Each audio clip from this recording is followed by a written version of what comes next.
청와대 이사를 온 뒤에 우리들이 놀 장소는 더 넓어지고 아름답게 꾸민 곳이 많이 생겼습니다. 언니와 저와 지만이 셋이서 틈만 나면 마음 놓고 놀 수 있게 됐어요.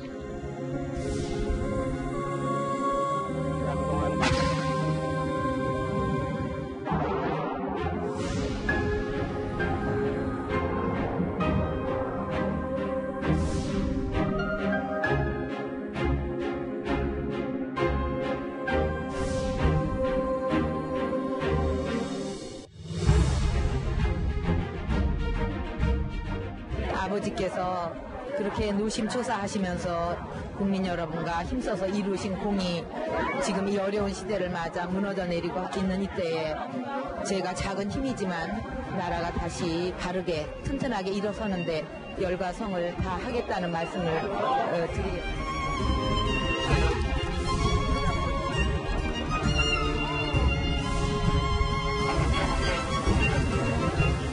저는 오늘 대한민국의 제18대 대통령에 취임하면서 희망의 새 시대를 열겠다는 각오로 이 자리에 섰습니다. 부강하고 국민 모두가 함께 행복한 대한민국을 만드는데 저의 모든 것을 바치겠습니다. 국회에서 대통령 탄핵 소추안이 가결되었습니다. 저는 국회와 국민의 목소리를 엄중하게 받아들이고 있으며 지금의 혼란이 잘 마무리되기를 진심으로 바라고 있습니다.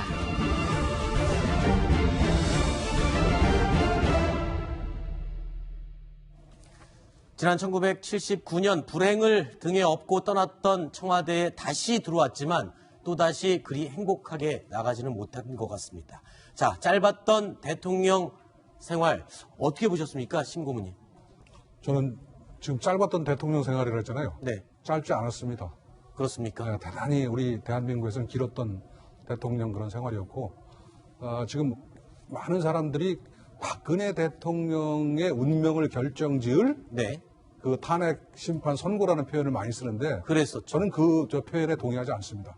대통령의 운명이 아니고 네. 그 속에는 대한민국의 운명도 들어있는 거고 네. 국민의 운명도 들어있기 때문에 제가 볼 때는 굉장히 엄중하게 개인의 물론 그 불행도 물론 문제지만 네. 이런 불행을 통해서 우리 대한민국이 어떤 면에서 약간 좀 주춤거리는 그런 시절에 접어들었다는 면에서는 짧지 않은 대통령 시절이었다. 저는 그렇게 봅니다. 알겠습니다.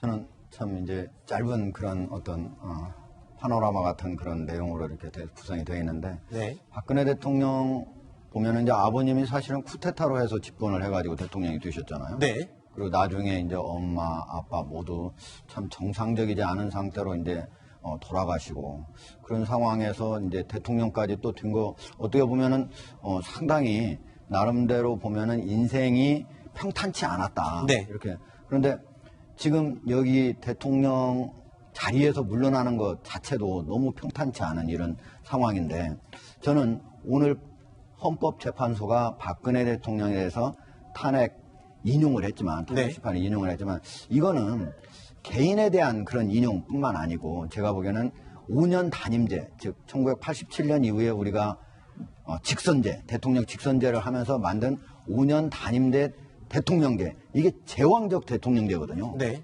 대통령의 힘이 너무 큽니다. 네네. 이런 제왕적 대통령제에 대한 탄핵일 뿐만 아니고 또 박근혜 대통령이 특히 소통을 잘 못하셨는데 네.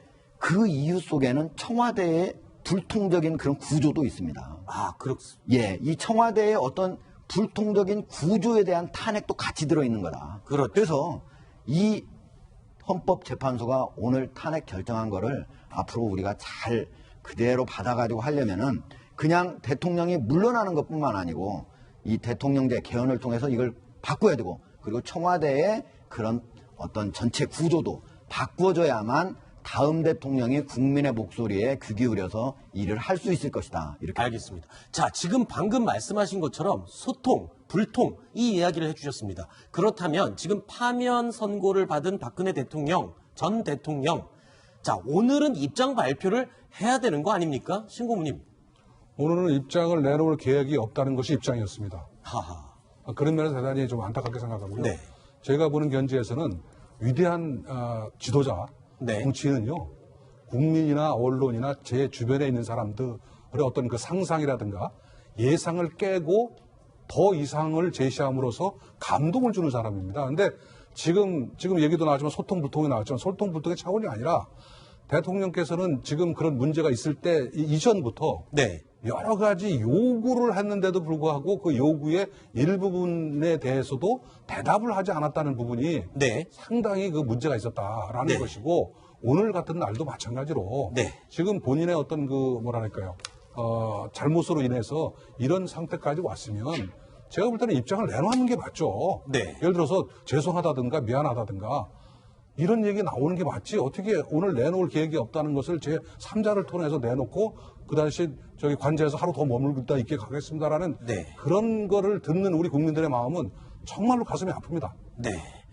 자, 박근혜 전 대통령의 향후 거취 문제에도 관심이 쏠리고 있습니다. 저희 뉴스탑10에서도 경기도 모처에 갈 것 아니냐, 삼성동 자택은 조금 부적절하지 않느냐, 경호 문제 때문에 뭐 그렇다는 얘기가 많이 나왔었는데, 근데 오늘 또 취재진이 가봤더니 삼성동 자택으로 갈 가능성이 높다고요? 그렇습니다.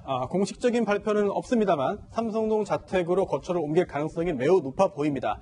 그렇게 볼 수 있는 근거가 조금 있는데요. 저게 지금 오늘 오후에 네. 저희 채널A 취재진이 직접 촬영한 화면인데요. 그렇습니다. 봉고차 2대가 도착을 했고 종이 상자 10여 개를 안으로 옮겨 실는 모습이 화면에 네. 잡혔습니다. 저게 대통령의 물품들이 지금 자택으로 옮겨간 게 아닌가 이렇게 추정이 되고 있죠. 그렇습니다. 단정할 수는 없습니다만 대통령이 박근혜 전 대통령이 삼성동 자택으로 거처를 옮기기 위해서 준비 작업 중이고 또 그 과정에서 일부 짐이 먼저 들어간 것이 아니냐는 네. 짐작을 할 수 있겠고요. 또한 청와대 경호실 직원도 삼성동 자택에 이제 그 인근에 있다라는 이야기가 전해지고 있기 때문에 삼성동으로 옮길 가능성이 현재로서는 가장 높아 보입니다. 네. 박근혜 대통령이 플랜 A하고 플랜 B, 즉 플랜 A는 오히려 기각되는 쪽에다가 네. 만들어놨고 플랜 B는 이제 인용이 되는 쪽으로 해놨는데 사실 플랜 A는 다 준비를 해놨는데 네. 기각됐을 때 대국민 뭐 성명도 이런 건 다 준비해놨는데 플랜 B는 미처 준비를 안 했다는 겁니다. 그러니까 아마 대통령은 이것은 탄핵이 기각될 것이다라는 네. 걸 너무 믿고 있었던 것 같고 그렇기 때문에 사실은 삼성동에 있는 사저도 사전에 전혀 준비를 안 해놨던 거예요. 네. 그래서 사실은 오늘 이 대통령의 탄핵 결정은 선고하는 순간 효력을 발생하는 거거든요. 네. 그래서 원래는 청와대에서 바로 나와야 됩니다. 네. 그럼에도 불구하고 이런 어떤 하루 정도 늦게 나오고 하는 그런 부분들은 사실은 뭐 박근혜 대통령의 헌재의 어떤 결정문을 뭐 제대로 잘 존중을 안 한다 이렇게 말하기는 어렵고요. 네네. 어떤 좀 이 절차적인 좀 문제만 있다 이렇게 볼 수 있는 겁니다. 저는 지금 플랜 B가 없다는 부분에 대해서 일부에서 비판하지 않습니까? 네. 제가 만약에 대통령이라면 플랜 B를 준비하는 순간 그것이 리크가 돼서 아하. 여러 가지 문제가 났을 가능성이 높습니다. 그렇죠. 그러니까 플랜 B가 없었다는 것은 내가 볼 때 비난받을 대상은 아니고 네. 다만 이 플랜 B를 쓸 수밖에 없는 그 시점에서 빨리 쓰면 된다고 보는 네. 게 제 입장입니다. 그러니까 예를 들어서 오늘 인용 결정이 났다면 알겠습니다. 죄송합니다. 나가겠습니다. 네. 이것이 플랜 B의 가장 중요한 대응 방식이지 미리 예를 들어서 인용이 되면 어떻게 하겠다. 사저에 가겠다. 짐을 꾸리겠다. 이거는 알려져서 제가 볼 때는 엄청난 어떤 면에서는 또다시 뉴스가 됐을 것으로 보기 그렇군요. 때문에 그 부분은 제가 비난해서는 안 된다고 봅니다. 알겠습니다. 자, 삼성동 자택을 떠날 때에 이런 말을 남겼었죠. 함께 들어보시겠습니다. 5년 후에 아주 밝은 얼굴로 다시 뵙게 되기를 고대하면서 그때까지 건강하시고 너무 행복하시기를 기원하겠습니다. 5년 후에 멋있게 큰 박수 받고 돌아오세요. 기다릴게요. 네, 최선을 다하겠습니다. 네. 우리 주민 여러분 마음 잊지 않겠습니다. 자, 헌재의 탄핵 인용 결정으로 파면된 박근혜 전 대통령 측이 이 삼성동 사저 상황 때문에 오늘은 이동하지 못했다라고 밝혔습니다. 하루 이틀 더 관저에 머물 것이라는 관측이 나오고 있는데 청와대로 가보겠습니다. 이현수 기자. 네, 청와대 춘추관입니다. 네, 박 전 대통령 오늘 관저에 계속 머물 예정이죠? 네, 박 전 대통령 측은 삼성동 상황 때문에 오늘은 이동하지 못하고 관저에 남는다고 밝혔습니다. 또 오늘 입장이나 메시지를 내놓을 계획은 없다고 전해왔습니다. 박 전 대통령은 탄핵 선고 이후 관저에서 수석 비서관들과 만난 뒤 이 같은 내용을 전했습니다. 삼성동 상황을 언급한 것은 사저 경호 문제 등 사전 준비 작업이 되지 않아 당장 이동하지 못한다는 뜻으로 해석됩니다. 청와대는 지난해 10월 퇴임 후 삼성동 사저로 되돌아가기로 했다는 입장을 공식적으로 밝혔는데요. 원래대로라면 내년 2월 정상적인 퇴임 일정에 맞춰 사저 리모델링을 진행할 예정이었지만 최순실 국정농단 사건이 터지며 준비 없이 복귀하게 된 겁니다. 공식 입장은 내지 않았지만 박 전 대통령은 헌재의 전원일치 탄핵 인용 결정에 상당히 충격을 받은 것으로 보입니다. 네, 이 기자, 황교안 권한대행이 지금 대국민 담화를 발표를 했죠. 어떤 내용입니까? 네, 황교안 권한대행은 오후 5시 정부 서울청사에서 대국민 담화를 발표하고 국민 통합을 강조했습니다. 황 대행은 국민 여러분께 진심으로 송구스럽다며 이런 입장을 밝혔습니다. 황 대행은 박 전 대통령의 파면이 결정된 직후 국방부와 외교부 장관 등에게 전화통화를 하며 군 경계태세 강화와 치안 유지를 당부했습니다. 대국민 담화에선 안타깝고 참담한 심정이라면서도 헌재 결정은 헌법과 법률에 따라 내려진 것이라며 대한민국은 법치주의를 근간으로 하는 자유민주국가다. 모두가 헌재의 결정을 존중해야 한다고 말했습니다. 또 향후 60일 기간 안에 새 대통령을 선출해야 하는 점을 알리면서 공정한 대선 관리를 언급했습니다. 황 대행은 온 국민의 단합이 필요하다며 국민들의 협조를 거듭 당부하기도 했습니다. 지금까지 청와대 춘추관에서 전해드렸습니다. 네, 지금까지 채널A 정치부의 이현수 기자가 청와대에서 상황을 전해주셨습니다. 자, 김희태 기자, 질문이 있습니다. 이 박근혜 대통령 탄핵이 인용됐기 때문에 받는 예우에 있어서도 차이가 이제 크게 나죠? 뭐 차이가 날 정도가 아니고요. 사실상 아예 없다고 보시면 될 것 같습니다. 보시는 것처럼 정상적인 퇴임을 했을 경우에 대통령 연금을 받는데 현직 보수의 95%를 받을 수 있지만 박근혜 전 대통령 한 푼도 못 받습니다. 또 이 민간단체에서 추진하는 대통령 기념사업들이 있지 않습니까? 그런 부분 30%에서 50% 정도가 정부 지원을 했었는데 이 역시 받지 못하고요. 다만 경비는 5년간 받을 수 있고 5년 더 연장이 가능합니다. 이 부분은 왜냐하면 이 대통령이 이 현직 당시에 국가기밀 굉장히 민감한 것들을 많이 알고 있기 때문에 이런 점에서 전직 대통령 파면이 됐지만 그래도 박근혜 전 대통령 보호를 해야 된다는 얘기가 있는 거고요. 그렇군요. 그리고 또 교통통신 사무실, 그 병원 치료비도 한 푼도 받지 못하고요. 비서관 3명, 운전기사 1명도 절대로 이런 예우, 전직 대통령으로 예우를 받지 못합니다. 이렇게 보면 만약에 박근혜 전 대통령이 삼성동 사저에 들어갔을 때 외부 일정이 있어가지고 밖으로 나갈 경우에 박근혜 전 대통령 택시를 타고 가면 청와대 경호원들은 뒤에 경호 차량을 타고 쫓아가야 되는 상황이 벌어질 수도 있습니다. 그렇군요. 그러니까 기본적인 경호 업무 외에는 모든 혜택을 다 박탈당한 그런 상황인 것 같습니다. 그런데 궁금한 게 있습니다. 대통령 연금을 받지 못하는 건 이해가 되는데요. 박 전 대통령은 사실 의원 시절을 지냈기 때문에 의원 연금이 있지 않습니까? 예. 기본적으로 의원 하는 때는 원래 의원들의 연금이 있으니까 제가 보기에는 가능할 것 같은데 사실 그 부분이 법정적으로 어떻게 되나요? 예, 그 의원 연금이라는 표현은 아닙니다만 사실상 이제 그 국회의원을 지냈던 그 원로 전직 의원들에게 연금 형식의 그런 금전이 지급은 됩니다. 네네. 그렇지만 해당 규정에 따르면 그렇게 국회의원직을 지내고 이른바 연금을 받을 수 있었던 자가 대통령이 된다면은 현직이든 전직이든 결국은 그 국회의원에게 지급되는 연금 유사 근무원은 받지 못하거든요. 그럼 따라서 자동으로 지워졌군요. 이미 받지 못하는 상황이었고요. 게다가 지금 파면 결정을 되었습니다만 전직 대통령이기는 마찬가지입니다. 따라서 대통령으로서의 연금도 받지 못하고 국회의원으로서의 연금도 받지 못하는 상황이 되었습니다. 그러면 어떤 연금을 받을 수가 있는 건가요? 국민연금이 제가 근데 지금 보니까 대통령이 탄핵이 되면 거의 모두 다 안 되도록 돼 있는데 심지어 병원의 치료도 못 받는다고 이렇게 돼 있는데 아마도 이제 치료를 못 받는 게 아니라 치료비 지원이 안 되는 거죠. 치료비 지원이 안 되는 걸로 이렇게 돼 있는데 아마도 이제 대통령이 탄핵되는 그런 상황은 아마 그동안에 거의 상정을 안 하고 했을 가능성이 있는데 아무리 탄핵이 됐다고 하더라도 치료를 받는데 치료비를 지원하지 않는다. 이건 좀 너무한 것 같아요. 좀 바꿔서라도 바꾸어서라도 지원이 될 수 있도록. 의료보험 여부와 따져봐야 되겠죠. 의료보험. 그렇죠. 의료보험. 일반적인 국민으로서 의료보험 혜택을 받을 수 있는 방법은 예를 들어서 돼 있지 않겠는가 추정이 되는데 예를 들어서 저기 대통령이 있을 때도 예를 들어서 의료보험에다가 꾸준하게 그걸 냈다면 네.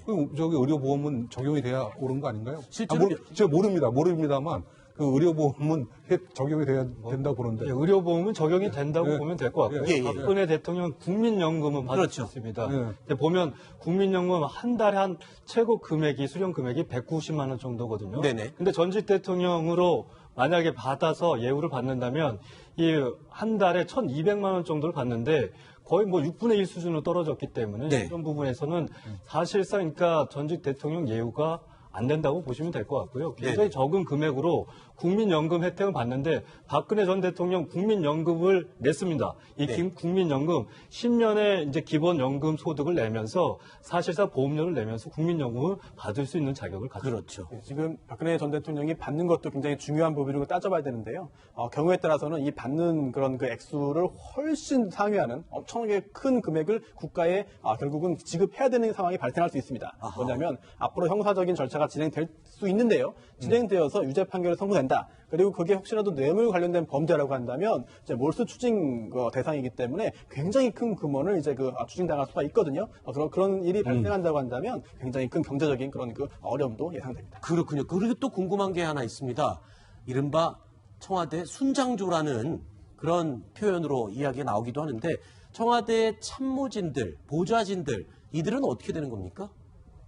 우선은 이제 법적으로 청와대 참모진들이 이제 동반 사퇴를 해야 될 책임은 법적으로 없고요. 네. 하지만 일각에서는 이 청와대 참모진 이 황교안 대행을 따라서 한 90여일 이제 보좌를 해왔는데 과연 어떤 상황을 해야 되냐, 어떤 이제 태도를 취해야 되냐라는 얘기가 나오고 있는데 이 청와대 참모진들 이 때문에 황교안 권한 대행 이 청와대를 비워둘 수 없는 시간이 없기 때문에 네. 당분간은 이 차기 정부 들어올 때까지 청와대 참모진들 그대로 자리를 지킬 것이라는 전망이 높습니다. 앞으로 남은 2달 정도만 자리를 지키고 새 정권이 들어올 때 그때 자리를 비워주는 형식이 되겠군요. 네, 지킬 것이라는 전망보다는 저는 지키도록 해야 된다고 보는 사람입니다. 네. 왜냐하면 2달뿐이 없는데 네. 그걸 또 다 내보내고 거기에 누구를 임명하느니 네. 차라리 지금 저 국내가 굉장히 엄중한 상태거든요. 그렇죠. 예를 들어서 외교수석이라든가 이런 사람들의 가지고 있는 어떤 네트워킹 같은 거는 네. 필요합니다. 김규현 수석 같은 경우는 아시다시피 오랫동안 있었기 때문에 네. 필요합니다.